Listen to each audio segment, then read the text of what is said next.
we got to talk about the first match on Boxing Day, 7:30 a.m. Anthony, your Brentford Bees plus 300 hosting your Tottenham Hotspurs minus 110. The draw here is plus 240. Are we going to see an upset? There was a time in the middle of the World Cup where I didn't want to think about international soccer anymore. So I pulled up the Boxing Day calendar and I just wanted to feel something. And so I think I know exactly when that was. Yeah, what day? Was that what Japan? Was that what Japan? Because I think I know what day it was too. I believe it was somewhere. I think it might have been right before. It's probably the Uruguay day, I bet, against Portugal. No, it was somewhere after that. But at some point, I don't remember when. I could actually go look and when I actually bet it. But I decided that I wanted to look at the calendar on Boxing Day, and immediately I was like, "Oh, that's right. Tottenham goes to Brentford on Boxing Day. Tottenham, top 6 in the world of all the club teams in players' minutes played at the World Cup. Guys like Sonny, Kane, Lloris, Romero, Richarlison, best player in the world. Richarlison, best player in the world at the World Cup. Yeah. So there was a lot of Bentancur getting hurt after playing well and missing big chances for Uruguay. But yeah, I mean, when you compare that to Brentford, who had pretty much nobody at the World Cup, just a huge difference.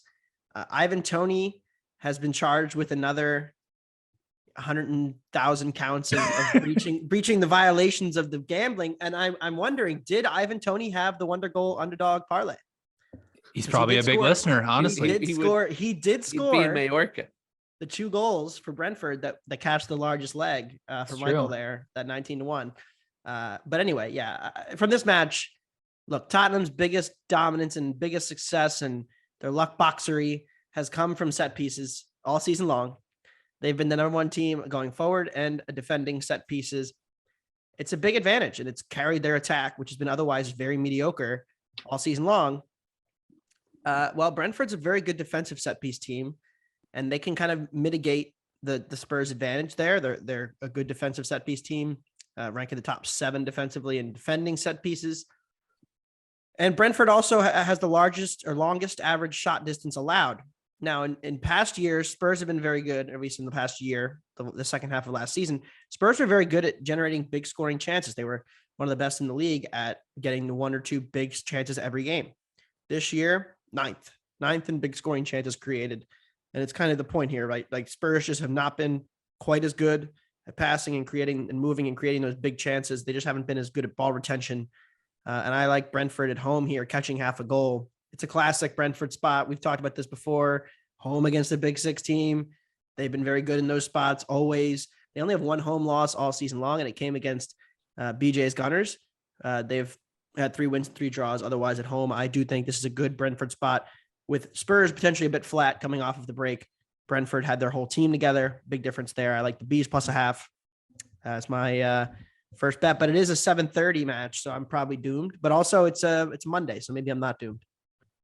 I'm with you. This Brentford money line, I think, is a nice post-Christmas gift at 3-1.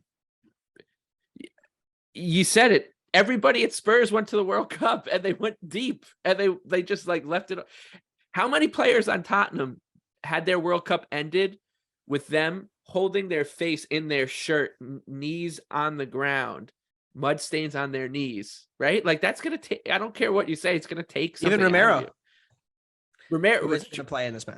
Richarlison, Lloris, like this. I'm just saying, like that's gonna take a toll, and it's gonna sound like that, like the argument I made for Brentford against Man City before the World Cup, which was, what manager would you want leading his charges into battle against a team like this, where he's just like, look, these are gonna be wilting. They're not gonna want to be here, man. Like. This is a great spot.